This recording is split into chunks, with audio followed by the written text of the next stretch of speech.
સંકલ્પ સિદ્ધ હનુમાનજી મહારાજની જય।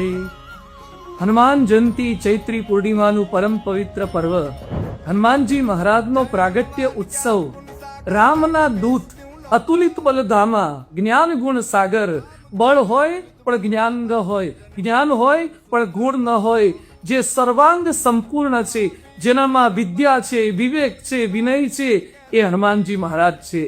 સીતાજીને જેઓ કહે છે રામદૂત માં નહીં જાનકી, હું રામનો દૂત છું, બીજી કોઈ જ તાકાત શક્તિનો પરિચય નહીં। અરે લંકામાં દહન કર્યા પછી પણ ભગવાન રામચંદ્રજીને કહે છે સો સવ તબ પ્રતાપ રઘુરાઈ, આપના પ્રતાપથી બધું શક્ય બન્યું છે।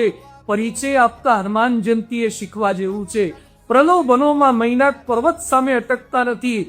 રામ કાજ કિએ બિના મોહે કાહે વિશ્રામા, રામ કાજ કરીબો સો આતુર, હંમેશા રામનું કાર્ય કરવા જે આતુર હોય એ હનુમાનજી મહારાજ છે।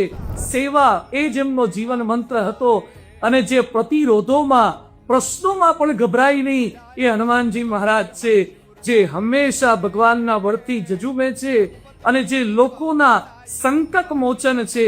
એવા હનુમાનજી મહારાજના જન્મજયંતિ પર્વે આપણે વિવિધ ભોગ, સમર્પણ, દાન, સેવા, પણ હનુમાનજી મહારાજ જેવો સંયમ, હનુમાનજી મહારાજ જેવી સેવા, હનુમાનજી મહારાજ જેવી સરળતા, હનુમાનજી મહારાજ જેવું સમર્પણ એ આપણા સૌમાં આવે, અને સાધુ સંત કે રખવારે એવા હનુમાનજી મહારાજના ચરણોમાં એમના જન્મ જયંતિ પર્વે કોટી કોટી વંદન।